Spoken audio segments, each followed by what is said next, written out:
شیطان کا وسوسہ، پتہ نہیں قبول ہوگی یا نہیں، اتنی دعا تو مانگ چکا ہوں، ابھی تک تو کوئی نتیجہ سامنے نہیں آیا، اور مانگنے کا کیا فائدہ ہوگا؟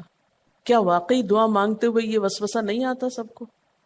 یا یہ مایوسی کی کیفیت نہیں آتی، میری تو نہیں سنی جا سکتی، معلوم نہیں وہ کون خوش قسمت ہیں جن کی دعائیں سنی جاتی، اس لیے چلو کسی اور سے کہہ دیتے ہیں وہ میرے لیے دعا کر دے، اپنے لیے خود کیا کرنا۔ تو شیطان ہمیشہ دعا مانگنے کے عمل میں رخنا ڈالتا ہے، خلل پیدا کرتا ہے، کیونکہ دعا ایک ایسا عمل ہے جو اللہ اور بندے کے درمیان ایک محبت کا تعلق پیدا کرتا ہے، ایک اپنائیت کا تعلق پیدا کرتا ہے، ایک تقرب کا تعلق پیدا کرتا ہے۔ جب انسان اپنے رب سے مانگتا ہے تو اس کا احسان مند ہوتا ہے، اس کے قریب آ جاتا ہے، اور مانگتا انسان کس سے ہے؟ جس پر مان ہوتا ہے، جس پر یہ یقین ہوتا ہے کہ وہ دے گا، جس پر اعتماد ہوتا ہے کہ وہ میرا بہت خیر خواہ ہے، میرا بھلا کرنے والا ہے۔ انسان ہر ایک سے نہیں مانگ سکتا، ہر ایک کے سامنے اپنی ضرورت نہیں رکھ سکتا۔ تو اگر دیکھا جائے تو ایک اللہ کی ذات ایسی ہے کہ جس سے یہ ساری توقعات پوری ہو سکتی، اللہ کے سوا کوئی نہیں کہ جو انسان کے ساتھ ایسا معاملہ کر سکے۔ اس لیے تمہارا رب کہتا ہے کہ مجھ سے مانگو، اس کو پسند ہے بندوں کا مانگنا۔ اچھا، یہ جو دعا ہے اس میں صرف کسی چیز کا براہ راست نام لے کر مانگنا ہی شامل نہیں، یعنی مانگنے کے طریقوں میں صرف ایسا ہی نہیں کہ ہم کہ یا اللہ فلاں چیز مجھ کو دے دے۔ اس کے کئی انداز ہو سکتے ہیں۔ ایک تو یہی براہ راست کسی خاص چیز کا سوال کرنا، یہ بھی بہت اچھا ہے۔ بندوں سے سوال کرنا برا ہے، لیکن اللہ تعالیٰ سے سوال کرنا تو عبادت کا درجہ رکھتا ہے۔ یعنی کتنا پیار آتا ہے نا اللہ تعالیٰ پہ کہ ضرورت ہماری ہے اور ہمارے اس مانگنے کے عمل کو بھی عبادت کہہ رہے ہیں، کیونکہ ایک تعلق ہے نا، وہ وقت اس کی یاد میں گزرتا ہے، اس کی طرف متوجہ ہو کر گزرتا ہے، اس لیے وہ وقت بھی عبادت بن جاتا ہے، وہ عمل بھی عبادت ہو جاتا ہے۔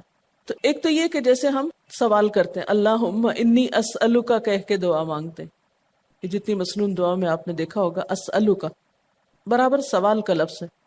لیکن کچھ دعائیں ایسی ہوتی ہیں جس میں سوال نہیں کیا جاتا، صرف اللہ تعالیٰ کی حمد و ثنا کر دی جاتی ہے، جیسے حضرت ایوب علیہ السلام نے کہا تھا انی مسنی الضر وانت ارحم الراحمین۔ یہ بھی دعا کا ایک انداز ہے، مانگا کچھ بھی نہیں، بس اپنی تکلیف کا اظہار کر دیا اور اللہ تعالیٰ کی حمد و ثنا کر دی، مجھے تکلیف پہنچی ہے اور آپ سب سے بڑھ کے رحم فرمانے والے۔ یہ بھی نہیں کہا آپ رحم فرمائیے، کہا آپ تو سب سے بڑھ کے رحیم ہیں اور میری تکلیف آپ جانتے ہیں۔ یہ بھی ایک سٹائل ہے۔ اسی طرح کوئی ذکر کر دینا، مثلا استغفار پڑھنا۔ اب استغفار پڑھنے والے کے لیے کتنی خوشخبریاں ہیں کہ اس کا ہر مسئلہ آسان ہو سکتا ہے اس کی وجہ سے۔ خیر اس میں تو بخشش کی طلب ہوتی ہے، ایک طلب کا انداز ہے، لیکن استغفار جو ہے وہ عام دعا سے ذرا مختلف ہے۔ اسی طرح درود شریف پڑھنا، اس میں اپنے لیے تو آپ کچھ بھی نہیں مانگ رہے ہوتے، نبی صلی اللہ علیہ وسلم کے لیے مانگ رہے ہیں، لیکن وہاں کیا ہو رہا ہے کہ جب آپ ان کے لیے رحمت کی دعا مانگتے ہیں اللہ تعالیٰ آپ پہ 10 رحمتیں فرماتے ہیں۔ یہ بھی ایک مانگنے کا انداز ہے۔ اب درود شریف پڑھنا جو ہے باعث برکت بھی ہے، عبادت بھی ہے، ذکر بھی ہے اور ایک طرح کی دعا بھی ہے۔ اسی طرح بعض اذکار کے آپ نے کتنے فائدے دیکھیں، صبح شام کی دعاؤں میں آپ دیکھیے آپ پڑھتے ہیں بسم اللہ الذی لا یضر مع اسمہ شیء فی الارض ولا فی السماء وہو السمیع العلیم۔ یہ صرف ذکر ہے، اس میں آپ مانگ تو کچھ نہیں رہے، لیکن کتنی فضیلت ہے اس کی کہ جو شخص یہ دعا پڑھے گا اس کو کوئی چیز نقصان نہیں دے گی۔ اس میں آپ یہ نہیں کہہ رہے کہ یا اللہ میں تجھ سے سوال کرتا ہوں کہ ہر نقصان دہ چیز کو مجھ سے دور کر دے، نہیں۔ پھر اسی طرح اللہ تعالیٰ کی حمد و ثنا کے جو کلمات ہیں، مثلا لا الہ الا اللہ وحدہ لا شریک لہ لہ الملک ولہ الحمد وہو علی کل شیء قدیر۔ عرفات کی حدیث میں آتا ہے کہ آپ نے فرمایا کہ عرفات میں میری دعا اور مجھ سے پہلے انبیاء کی دعا یہ کلمہ ہے، یہ لا الہ الا اللہ۔ اب اگر دیکھا جائے تو اسے تو کوئی دعا کی بات نہیں، یہ تو صرف اللہ کا ذکر ہے۔ تو یہ بھی مانگنے کا ایک طریقہ ہے، آپ مانگے کچھ نہیں، بس صرف ذکر کرتے رہیں اس کا بیٹھ کے۔ اسی طرح آپ دیکھتے ہیں کہ طواف کے دوران آپ کیا پڑھتے تھے، سبحان اللہ والحمد للہ ولا الہ الا اللہ واللہ اکبر۔ اب یہ دعا تو نہیں، یہ تو ذکر ہے اللہ کا۔ تو اللہ تعالیٰ کا ذکر کرنا، اس کی کتاب کی تلاوت کرنا، اس کو پڑھنا، علم حاصل کرنا، یہ ایسے اعمال ہیں کہ جن میں مشغول ہو کر انسان کے لیے کائنات کی ہر چیز دعائیں کرنے لگتی، طالب علم کے لیے بہت سی مخلوق دعائیں کرتی.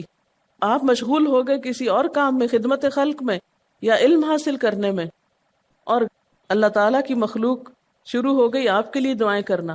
عرش والے فرشتے آپ کے لیے دعائیں کرنے لگتے ہیں اگر آپ ایمان لا کر اچھے کام شروع کر دیں. تو اللہ سے مانگنے کے مختلف انداز ہیں، ڈائریکٹ مانگنا بھی اور مختلف عبادات کرنا بھی. اسی طرح وَاسْتَعِینُوا بِالصَّبْرِ وَالصَّلَاةِ، مدد مانگو صبر اور نماز سے. ٹھیک ہے، نماز میں انسان بہت سی دعائیں پڑھتا ہے، لیکن اگر مشکل وقت میں انسان صبر کے ساتھ نفل پڑھ کے اللہ تعالیٰ کا ذکر کرے اور اس کو سمجھ نہ بھی آئے کہ کیا دعا مانگو، کیونکہ بعض پریشانیاں ایسی ہوتی ہیں کہ انسان منہ سے کچھ نکال بھی نہیں سکتا، تو یہ نماز بھی کافی ہو جائے گی. وَقَالَ رَبُّكُمُ ادْعُونِي، اور تمہارا رب کہتا ہے مجھے پکارو. اور پکارنے کے کئی انداز ہیں. دل ہی دل میں پکارنا بھی آتا ہے، چپ کے پکارنا بھی آتا ہے، اونچی آواز سے پکارنا بھی آتا ہے، اکیلے پکارنا بھی آتا ہے، سب کے ساتھ مل کے دعا کرنا بھی آتا ہے. کوئی دعا مانگ رہا ہو تو آمین کہنے سے بھی بات بن جاتی. مجھے یاد ہے کہ ایک دفعہ میں عمرے پر گئی اور طواف کے بعد جہاں میں نفل پڑھ رہی تھی، تو نفل کے بعد میں نے سوچا کہ میں اپنی دعا کرتی ہوں. اتنے میں ایک شخص عربی میں کوئی دعا مانگ رہا تھا. اتنی خوبصورت دعا تھی کہ میں نے ایسی دعا کسی سے نہیں کبھی سنی، اور میں نے صرف آمین کہنا شروع کر دیا. میں نے کہا یا اللہ، میری تو نہ زبان میں اتنی بلاغت و فصاحت ہے، نہ مجھے اتنی باتیں آتی ہیں، مجھے تو مانگنا بھی نہیں آتا، تو جو کچھ یہ مانگ رہا ہے مجھے بھی یہی دے دے. میں نے صرف آمین آمین آمین کہنا شروع کر دیا. یہ کتنا بڑا اس کا احسان ہے کہ ہم آمین کہہ کے بھی شامل ہو جاتے ہیں دوسروں کی دعاؤں میں. تو اسی لیے دعا کو عبادت کا نچوڑ کہا گیا، کریم، خلاصہ، ساری عبادت کا اوپر کا حصہ. اور ویسے بھی اگر دیکھا جائے تو ہر نماز میں بہت سی دعائیں ہیں. ہر موقع کی اللہ کے رسول صلی اللہ علیہ وسلم نے مختلف طرح کی ہمیں دعائیں سکھائی ہیں. سویرے جو آنکھ کھلتی ہے، سویرے کے اگر آدھی رات کو بھی کھلتی ہے، اس کی بھی دعا ہے. اس وقت سے لے کر کوئی کام ایسا نہیں دین کا یا دنیا کا، اچھا یا برا، جس کے لیے کوئی نہ کوئی دعا نہ موجود ہو. یعنی اتنا خوبصورت عمل ہے دعا مانگنا کہ جس کے لیے کسی خاص چیز کی قید بھی نہیں کہ کہیں بند کے بیٹھو تو ہی مانگو، کہیں پہنچو تو مانگو. نہیں، کہیں بھی مانگو، دن کو مانگو یا رات کو مانگو، کھڑے ہو کے مانگو یا بیٹھ کے مانگو، چلتے پھرتے مانگو یا چپ کے مانگو، منہ سے بولو بھی نہیں اور دل ہی دل میں مانگو تو بھی وہ سن لیتا ہے. کسی بھی طرح مانگ سکتے ہو، کہیں بھی مانگ سکتے، کچھ بھی مانگ سکتے ہو. اس لیے وقال ربکم ادعونی استجب لکم، تمہارا رب کہتا ہے مجھ سے مانگو، میں تمہاری دعا قبول کروں گا. اور آپ کو پتا ہے کہ ربکم یہ صرف مسلمانوں کا رب نہیں، رب تو ساری مخلوق کا ہے. کافر کا رب بھی وہی ہے، خواہ وہ مانے یا نہ مانے. اس لیے قبولیت دعا کے لیے مسلمان ہونا بھی شرط نہیں. اگر کوئی کافر بھی اللہ کو پکارتا ہے، اپنے رب کو پکارتا ہے، تو وہ اس کی بھی سنتا ہے. اور خصوصاً اگر وہ مظلوم ہو، کسی نے اس پہ ظلم کیا ہو، تو وہ فریاد فوراً اوپر پہنچتی ہے، خواہ وہ مسلمان نہ بھی ہو. اس لیے یہ جو دعائیں ہیں یہ آپ سب کو بتا سکتے ہیں، مسلم نان مسلم سب کو سکھا سکتے ہیں، تاکہ وہ اپنے رب کو پکارے اور رب ان کو ہدایت دے. اور پھر آپ دیکھیں گے کہ دعا کے ذریعے جو اللہ تعالیٰ پر اعتماد بیٹھتا ہے، اور اگر وہ خصوصاً یہ کہ جلدی قبول ہو جائے، تو اس وقت جو ایک خصوصی شکر کی کیفیت آتی ہے. لیکن یہ کہ مایوس نہیں ہونا. بات میں یہ کر رہی تھی کہ اس کے لیے کوئی شرط نہیں کہ کوئی شخص بہت نیک مسلمان ہو یا بہت اچھا مسلمان ہو، وہ تو گناہ گاروں کی بھی سنتا ہے.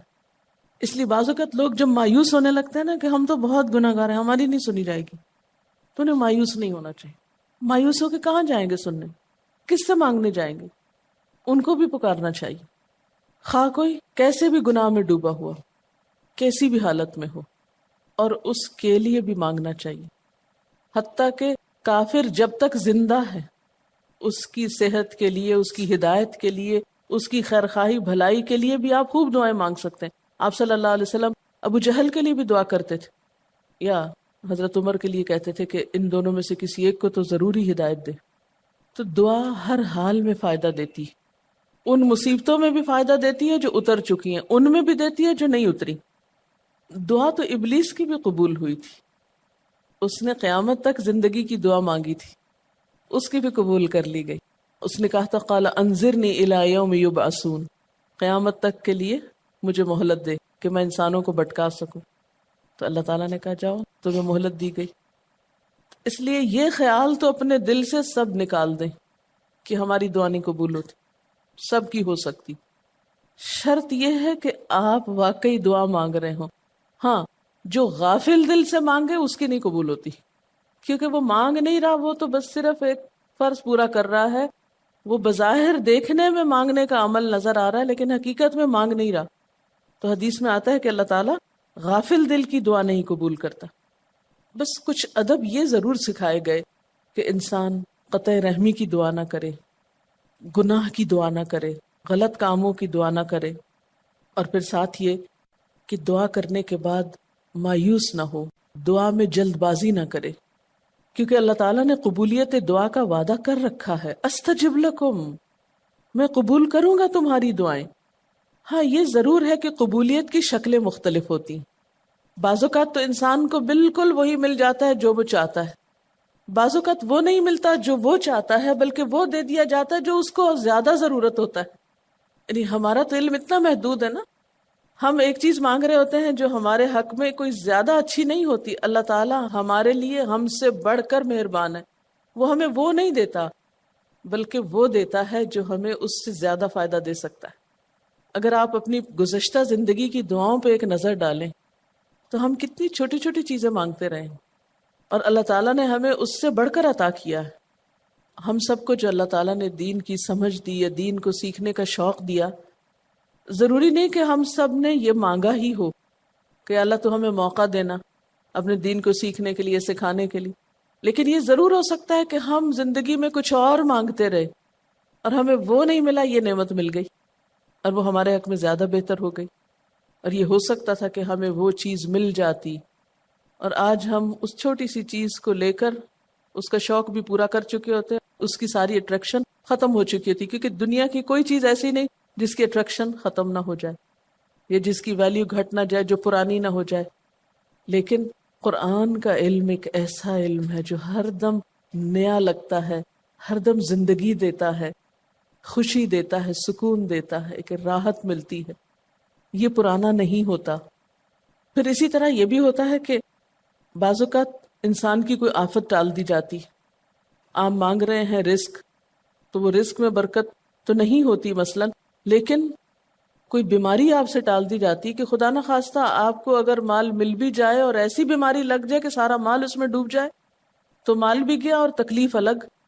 تو اللہ تعالیٰ اپنی رحمت سے آپ کو زیادہ مال تو نہیں دیتے مگر وہ بہت بڑی بلا سے محفوظ رکھتے ہیں، کسی حادثے سے بچا لیتے ہیں، کسی ایسی پریشانی سے بچا لیتے ہیں کہ جس میں آپ کا سب کچھ ہی کھپ جاتا. کیونکہ ہمارے پاس کوئی رائٹ تو نہیں ہے، ہم کو ڈیزرو تو نہیں کرتے کہ ہر وقت ہم امن و امان میں رہیں. ہمارے اپنے گناہوں کی بدولت، کئی بیرونی اسباب کی بدولت کوئی مشکل، کوئی حادثہ، کوئی مصیبت کسی بھی وقت آ سکتی جو دنیا میں مختلف لوگوں پر آتی رہتی. ہم ہر امن ڈیزرو تھوڑی کرتے ہیں، یہ تو اللہ کی عنایت اور رحمت اور نعمت ہے کہ وہ جو ہمیں دیے ہوئے یہ. اور یہ عین ممکن ہے کہ ہم کوئی اور دعا مانگتے ہوں اور اللہ تعالیٰ اس کی بجائے ہمیں عافیت میں رکھے ہوئے ہو، ایک پرسکون زندگی دیے ہوئے ہمیں کہ ہمارے ہاتھ پاؤں سلامت ہے، ہم بول سکتے ہیں، ہم دیکھ سکتے ہیں، ہم کھا پی سکتے ہیں، ہم چل پھر سکتے ہیں، ہم کسی کے محتاج نہیں ہیں. کتنا بڑا احسان ہے اس کا. اس لیے اگر کوئی دعا وقتی طور پر بعین ہی قبول نہیں ہوتی، بعین ہی کا کیا مطلب، ایز اٹ از، جس طرح ہم چاہتے ہیں، تو بھی کوئی بات نہیں، صبر کرنا چاہیے. لیکن یہ نہیں سوچنا چاہیے کہ نہیں اللہ تعالیٰ دعا نہیں سنتا. ایک اور جگہ پر بھی فرمایا وَإِذَا سَأَلَكَ عِبَادِي عَنِّي فَإِنِّي قَرِيبٌ أُجِيبُ دَعْوَةَ الدَّاعِ إِذَا دَعَانِ فَلْيَسْتَجِيبُوا لِي وَلْيُؤْمِنُوا بِي لَعَلَّهُمْ يَرْشُدُونَ. جب میرے بندے آپ سے میرے بارے میں سوال کریں تو آپ بتا دیجئے کہ میں قریب ہوں، بہت قریب ہوں. اجیب دعوت الداعی، میں پکارنے والے کی پکار کا جواب دیتا ہوں. استجب لکم، قبول کرتا ہوں. یہ ایسے دل کے بہلانے کے لیے نہیں کہا گیا، یہ حقیقت ہے، یہ سچ ہے، اس پر ہمارا ایمان اور یقین ہونا چاہیے پختہ، اور اس کو چھوڑ کر اوروں کے پاس نہیں جانا چاہیے، کسی اور سے نہیں مانگنا چاہیے، صرف اسی سے مانگنا چاہیے، کیونکہ یہ عبادت بھی ہے اور پھر وہ ہر چیز دینے کے قابل بھی ہے، اس کی قدرت، اس کا علم، اس کی رحمت ہر چیز پہ چھائی ہوئی ہے، اس لیے اس سے مانگتے چلے جاؤ، اور پھر کبھی ایک انداز سے، کبھی دوسرے انداز سے، کبھی تیسرے انداز سے، لیکن اس سے ہمیشہ اچھی امید رکھو، لا تقنطوا من رحمت اللہ۔ لیکن اس کے ساتھ ساتھ ہمیں کچھ فارمل آداب بھی سکھائے گئے ہیں، ایٹ ٹائمز ان کا بھی لحاظ رکھنا چاہیے، یعنی ہر وقت دعا مانگنے کے لیے فارمل انداز اختیار کرنے کی ضرورت نہیں ہے۔ مثلا صبح شام کے اذکار ہیں، چلتے پھرتے آپ پڑھ سکتے ہیں۔ اب مثلا باتھ روم میں داخل ہونے کی دعا ہے تو اب آپ پہلے سے تسبیح اور درود شریف تو نہیں اس کے پڑھیں گے، یا نکل کے وہ ساری فارمیلٹیز تو نہیں پوری کریں گے جو دعا کے اول آخر کی جاتی ہیں عموماً جب فارمل دعا مانگی جاتی۔ تو ایٹ ٹائمز آپ بس ڈائریکٹ دعا مانگ لیں، ایٹ ٹائمز آپ پوری فارمیلٹیز کے ساتھ مانگ لیں، اور اس میں آپ دیکھیے کہ فارمل دعا مانگنے کا طریقہ کیا ہے کہ اللہ تعالیٰ کی حمد و ثنا سے شروع کیا جائے، نبی صلی اللہ علیہ وسلم پر درود بھیجا جائے، پھر اسی طرح یہ ہے کہ دعا میں عاجزی ہونی چاہیے، مانگنے کا انداز غالب ہونا چاہیے، شعر کے انداز میں چیخ چلا کے دعا نہیں مانگنی چاہیے، یا تقریر کے انداز میں دعا نہیں مانگنی چاہیے، امید اور خوف کے درمیان اعتدال کے ساتھ، پھر اسی طرح یہ کہ دعا میں مبالغہ آرائی نہیں کرنی چاہیے، پھر اسی طرح کچھ چیزیں ایسی ہیں کہ جن کا اگر اہتمام کبھی ہو سکے، کبھی کبھار تو بہت اچھا ہے، اور خصوصی جو قبولیت کے اوقات ہیں ان کا لحاظ رکھتے ہوئے ان مواقع سے فائدہ اٹھانا چاہیے، مثلا رات کے تیسرے حصے میں یعنی سحر کے وقت، پھر اسی طرح اذان اور اقامت کے درمیان، صف میں کھڑے ہو کر، صدقہ کرنے کے بعد،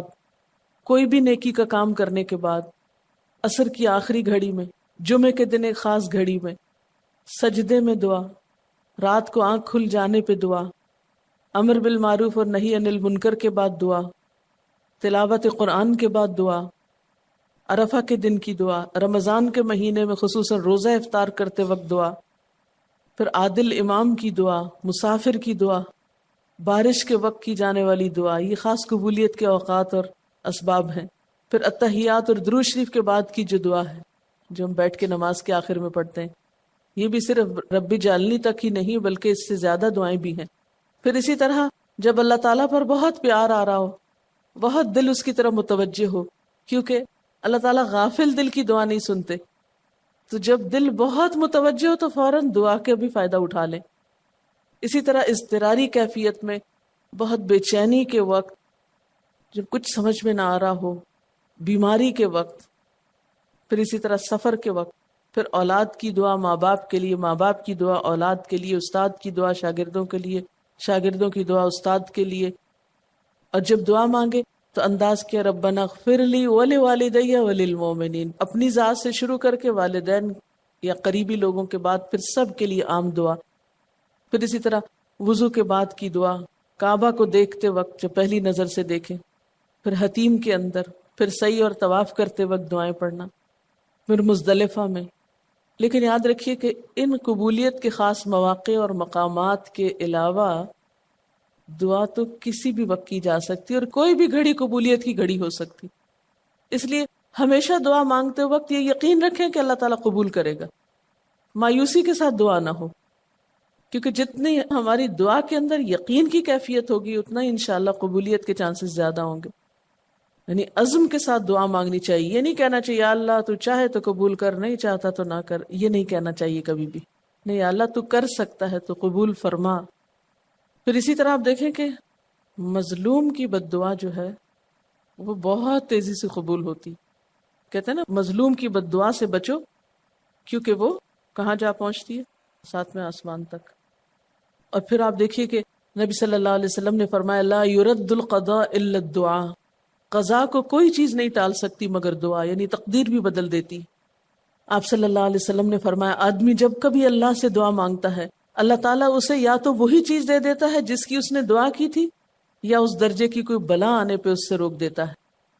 آپ صلی اللہ علیہ وسلم نے فرمایا بندے کی دعا قبول کی جاتی ہے بشرطے کہ وہ کسی گناہ کی یا قطع رحمی کی دعا نہ کرے اور جلد بازی سے کام نہ لے۔ عرض کیا گیا جلد بازی کیا ہے یا رسول اللہ؟ فرمایا جلد بازی یہ ہے کہ آدمی کہے میں نے بہت دعا کی مگر میں دیکھتا ہوں کہ میری دعا قبول ہی نہیں ہوتی، اور یہ کہہ کر آدمی تھک جائے اور دعا مانگنی چھوڑ دے۔ نہیں، دعا سے کبھی نہ تھکے، اس لیے کہ اللہ کی نگاہ میں دعا سے بڑھ کر کوئی چیز باوقت نہیں۔ لیس شیء اکرم علی اللہ من الدعاء۔ اور پھر خصوصاً اللہ کا فضل مانگنا، قرآن پاک میں بھی اللہ تعالیٰ فرماتے ہیں وَاسْأَلُوا اللَّهَ مِنْ فَضْلِهِ، اللہ سے اس کے فضل کا سوال کرو۔ پھر اسی طرح عافیت کی دعا کہ اللہ تعالیٰ ہر حادثے مصیبت تکلیف پریشانی سے بچا کر رکھے، یہ دعا بھی بہت پسندیدہ ہے اللہ تعالیٰ کے نزدیک۔ آپ صلی اللہ علیہ وسلم نے فرمایا دعا ہر حال میں فائدہ دیتی ہے، ان بلاؤں کے معاملے میں جو نازل ہو چکی اور ان کے معاملے میں جو نازل نہیں ہوئی، بس اے بندگان خدا تم ضرور دعا مانگا کرو۔